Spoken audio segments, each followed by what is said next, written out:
Why do so many people, even those who seem healthy for decades, struggle to live past 80? It's a question most of us quietly wonder about, but rarely discuss openly.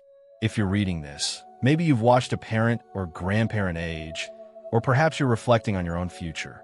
We're told that genetics and fate play the deciding roles in our final years, but the truth is far more tangled and perhaps quietly hopeful.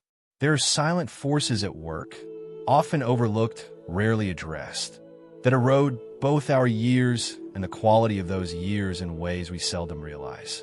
Today, let's look with honesty and gentleness into 5 unexpected reasons most people find it so difficult to live meaningfully and healthily past 80. As you read, consider which of these may already be shaping your own life or those you love, and stay with me till the end. Sometimes, understanding is the first step toward changing the story. The first reason is not found in the obvious statistics or medical charts, but in the spaces between, the slow, subtle fading of microsocial interactions. Imagine an elderly woman named Clara, once vibrant in her neighborhood, greeting the florist, chatting with the kids, playing football, sharing an easy laugh at the market. Over time, the world nudges her toward convenience. Groceries arrive at her door. Her friends move away or pass on. Her calendar grows emptier. Each of these changes on its own seems small, almost trivial, but together they knit a quieter, lonelier world. Scientists now recognize that these tiny, everyday social moments, what we might call micro-interactions, are vital. They're not simply pleasant. Their absence accelerates cognitive decline, increases risk of depression, and even shortens telomeres, those tiny endings on our chromosomes that mark biological aging. Without these threads of connection, older adults often lose their sense of identity and purpose long before illness strikes. Clara, once so full of life, found her world shrinking, days blurring together, and her health quietly trailing off. A fate that statistics cannot capture, but that anyone who's watched an elder fade understands deeply. Never underestimate the power of small interactions. It's often these that hold the fabric of life together, especially as the decades add up. The second reason is relentless but nearly invisible: the compounding weight of chronic, low-level psychological stress. Even in old age, stress does not retire.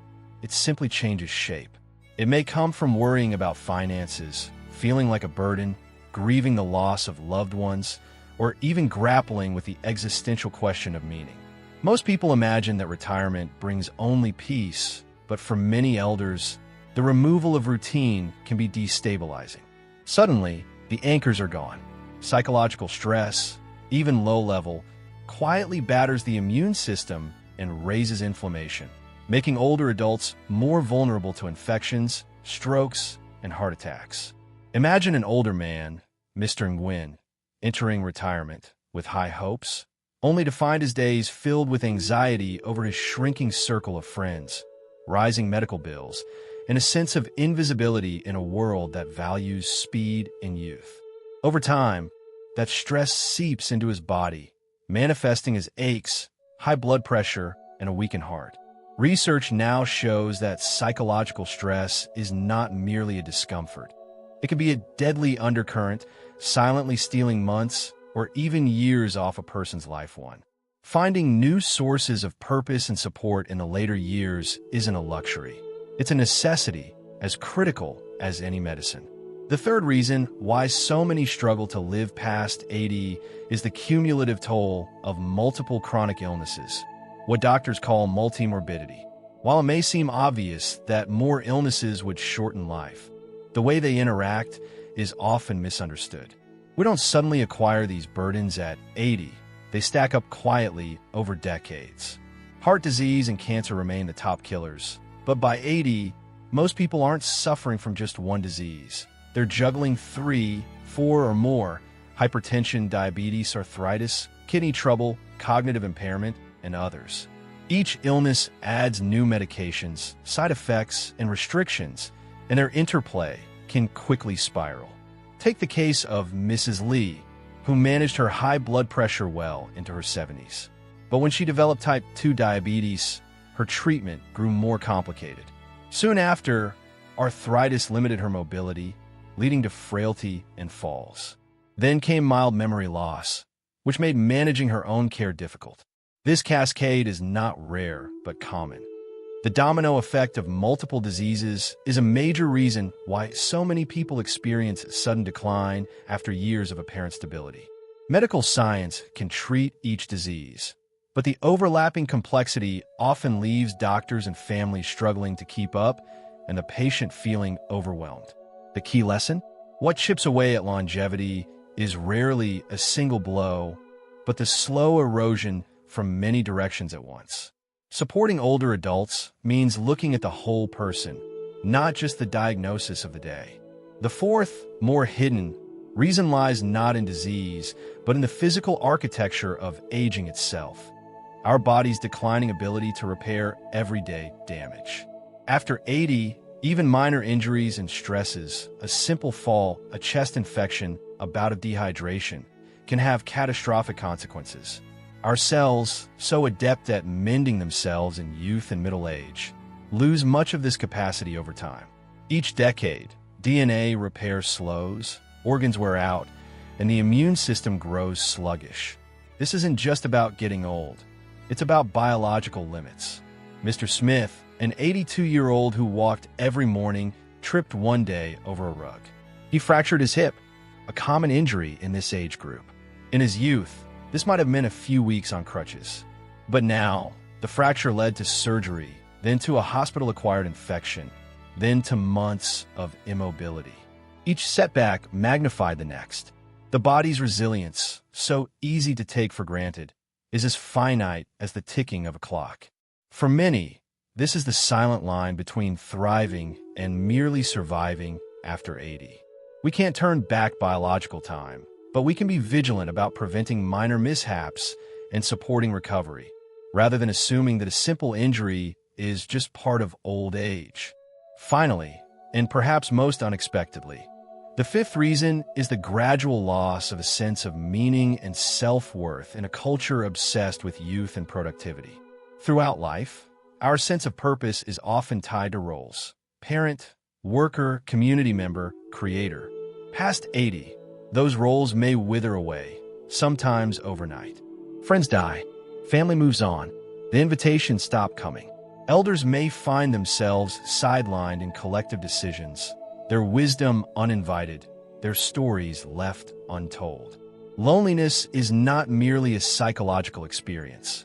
It is deeply physical, associated with increased mortality, frailty, and dementia. Mrs. Alvarez, a former teacher and mother of 4, found her later years marked by silence. She missed the daily noise, the steady stream of questions from students, the laughter of grandchildren at play. The days grew long, the world smaller. Studies confirm what her story reveals. Having a sense of meaning and being valued is not just emotionally important, it is physiologically vital. The brain, when deprived of social and emotional stimulation, changes structurally. Neurotransmitters associated with motivation and pleasure, like dopamine and serotonin, dwindle. The immune system weakens, and processes related to inflammation ramp up, increasing risk for a host of age-related diseases. In cultures where elders retain meaningful roles, sharing wisdom, teaching, caring for others, the trajectory of aging is often more graceful and resilient. Contrast this with societies that relegate the elderly to the fringes. The difference is not just in mood, but in lifespan itself. When purpose slips away, so often does the will to keep moving, to eat well, to look forward to tomorrow. Taken together, these 5 factors: diminished microsocial interactions, unaddressed psychological stress, the complexities of multimorbidity, faltering physical resilience, and eroding meaning, paint a portrait of why so many people fade so quickly after reaching their 80s. And yet, recognizing these forces is not cause for despair. It's an invitation, a call to rethink how we build our lives and communities and how we care for those traversing the final chapters of their story. It's common to believe that longevity is mostly about big factors, genetics, major lifestyle decisions, or luck. But the reality, as research and lived experience weave together, is that the little things, compounded over time, matter immensely. Microsocial interactions seem almost insignificant on their own, but they add up to a sense of belonging and connection that is irreplaceable. Psychological stress rarely makes dramatic headlines, but it quietly chips away at the body's defenses, sometimes more effectively than any virus or bacteria could. Chronic diseases are not only about symptoms and test results. They are about navigating a maze of treatments, changes, and vulnerabilities, all while attempting to hold on to daily life. The fading of physical resilience means small setbacks can spiral, so prevention and gentle, proactive care become doubly important after 80. And the search for meaning is not some luxury reserved for philosophers. It is, for many, the light that keeps each day worth embracing. Of course, not everyone faces all 5 burdens equally. Some older adults remain socially connected, manage stress with grace, and find meaning in simple pleasures. But for every story of thriving, there are others where the decline is far less dramatic, more a slow erosion than a sudden collapse. One study found that most individuals who lived past 80 did not do so in perfect health. They did it by accommodating change, staying gently active, and, crucially, remaining engaged with people and purpose. The stories are everywhere, quietly unfolding. A widower who plants a small garden and shares vegetables with neighbors. A grandmother who writes letters to her distant grandchildren every week. A retired craftsman who teaches his skills to young people at the local library. These are the acts that stitch life together, day after day, year after year. So what can be done? There are no quick fixes. Aging is, in the end, a journey every human must travel with uncertainty and humility. But there are practical ways to nudge the odds gently in our favor, or in favor of those we love. First, prioritize the small moments. If you live alone, make it a ritual to greet someone, a neighbor, a delivery driver, even a passerby. If you have elders in your life, invite them in, include them in conversation, errands, or tasks. These tiny acts may feel mundane, but in aggregate, they are the antidotes to loneliness and emotional drift. Second, address stress openly. It's easy to dismiss the worries of aging as inevitable, but they are real and impactful. Encourage honest talk. Support relaxation and mindfulness, but also the practical things. Help with bills, a hand with paperwork, reassurance that there is a safety net. Small reductions in daily worries can yield large benefits over time. Third, take the complexity of chronic illness seriously. Advocate for coordinated care, a doctor who looks at the whole picture, not just the latest symptom. Simplifying medication regimens and keeping active as possible can slow down the domino effect. Sometimes a physical therapist or a friendly check-in can make the difference between a slide and a recovery. Fourth, prevent minor accidents before they happen. Remove tripping hazards, install grab bars, encourage gentle exercise for balance and strength. Make hydration and nutrition a priority, even when appetite wanes. Each small act of caution can forestall a crisis. Finally, perhaps most importantly, nurture meaning. Encourage involvement, no matter how small. Help elders serve others, tell their stories, share their wisdom. Listen, remind them, and yourself, that value is not measured by busyness or bank accounts, but by connection and the impact, however subtle, that we make on those around us. It's easy to read these lessons and feel that the world is too busy, too fragmented, to give elders what they need. But even one person offering kindness or a sliver of time can change the narrative.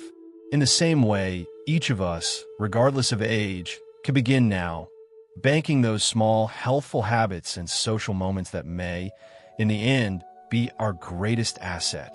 Perhaps what is most striking is that most people do not fall apart all at once after 80. It is not a sudden calamity, but a gradual unraveling of meaning, of movement, of connection. The world becomes quieter, smaller, and the light in the eyes dims a little more each year. But this course is not sealed in stone. Change, even in the smallest increments, can shift the direction. A daily walk in the sun, a genuine conversation, a gentle laugh. These are not mere distractions from aging, but guards against its hardest blows.